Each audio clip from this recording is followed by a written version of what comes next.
Quand Jésus est monté au ciel le jour de l'ascension, j'ai l'impression qu'il nous a confié de continuer la mission qu'il avait lui-même sur terre. Du coup, c'est à nous de continuer à faire ce qu'il faisait. Alors quand on y pense, c'est extraordinaire. Donc c'est nous qui devons devenir ce qui lui était, la parole de Dieu. Donc notre vie reflète la parole de Dieu. C'est nous qui devons devenir le visage du Père dans le monde.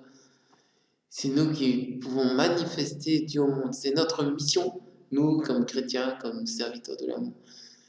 À la fois, c'est extraordinaire quand on pense qu'on a cette mission, mais à la fois, c'est trop extraordinaire. Ça nous dépasse.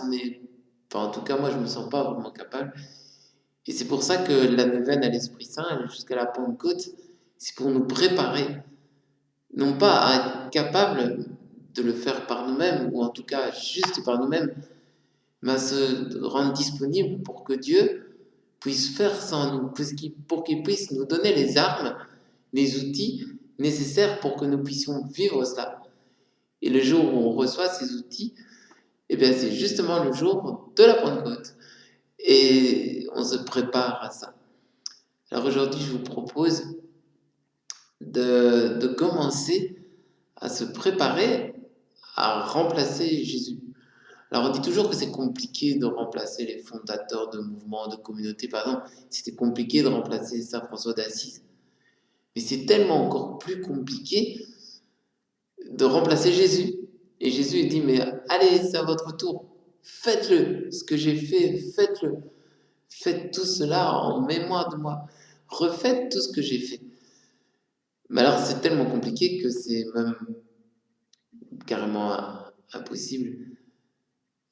Sauf si Dieu vient le faire en nous. Alors pendant cette semaine, pendant cette nouvelle plutôt, où on se prépare à prendre le relais de Jésus, je propose de méditer sur quelques aspects de sa vie pour que nous puissions nous-mêmes le vivre, pour que nous puissions nous-mêmes incarner Jésus qui vient. Alors, quand Jésus a commencé sa vie publique, comme en quelque sorte ce que nous sommes appelés à faire, comme chrétiens, nous avons déjà une vie spirituelle, une vie donnée au Christ, une relation avec lui. Mais nous voulons aller plus loin. Nous voulons donner Dieu au monde. Nous voulons donner Jésus au monde. Nous voulons que beaucoup puissent entrer dans ce salut. Et donc, au commencement de la vie publique, qu'est-ce qu'il y a eu? Eh bien, il y a eu le baptême de Jésus. Et pendant ce baptême, il y a une phrase qui est particulièrement importante. C'est quand Dieu lui-même vient redire à Jésus, « Tu es mon enfant bien-aimé. En toi, j'ai mis tout mon amour. Tu es mon enfant bien-aimé. Tu es mon fils bien-aimé. En toi, j'ai toute ma joie. En toi, j'ai tout mon amour. » Et quoi qu'il est arrivé, durant la vie de Jésus, il pouvait se reposer sur ce roc fondamental. Moi, je t'aime. Je suis là pour toi. Je t'aime et je ferai ton bonheur. Je t'aime et je veillerai sur toi. Je t'aime et je veillerai à ce que tu manques de rien. Je t'aime et je te donnerai ma joie. Et je te donnerai mon amour. Et si on veut vraiment, aujourd'hui, être utile à Dieu, eh bien, il faut commencer à fonder notre vie spirituelle sur cet amour de Dieu pour nous. Moi aussi, je peux savoir que Dieu m'aime de cette façon. Dieu m'aime et met en moi sa joie. Et même si après je suis donné aux autres, il me se donne d'abord à moi. Et il me donne presque d'exister moi-même. Il me donne de me retrouver moi-même dans son amour avant que je puisse être donné aux autres.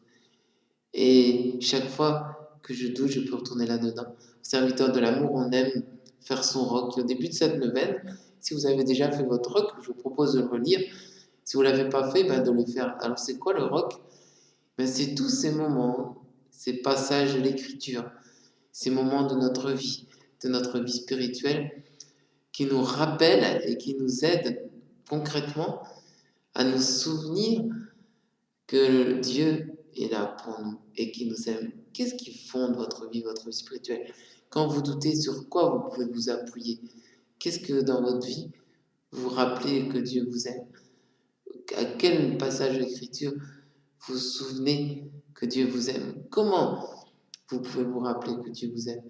Eh bien, méditez cela et écrivez-le. Et dans les jours où c'est un peu plus compliqué, où vous avez tendance à oublier, à douter comment Dieu vous aime, eh bien, retournez à ce fondement. En toi, j'ai mis tout mon amour. On a été béni, Seigneur. Parce que c'est aujourd'hui, c'est en moi que tu as mis tout ton amour. Et je fais ta joie. Seigneur, je voudrais te bénir. Parce que tu veux mettre tout ton amour sur chacun d'entre nous et ta joie. Tu veux nous redire combien tu nous aimes et nous acceptons ton amour. Amen. Le texte que je vous propose de méditer, du coup, c'est en lien avec ce que je viens de dire, le début de l'évangile de Marc.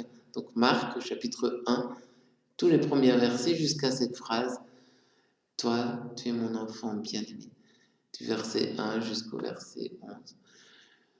Et l'intention que je vous propose de porter particulièrement aujourd'hui ensemble, c'est de prier pour la paix dans le monde. Que la paix puisse grandir dans le monde. Que le monde puisse trouver la paix en Jésus. Amen.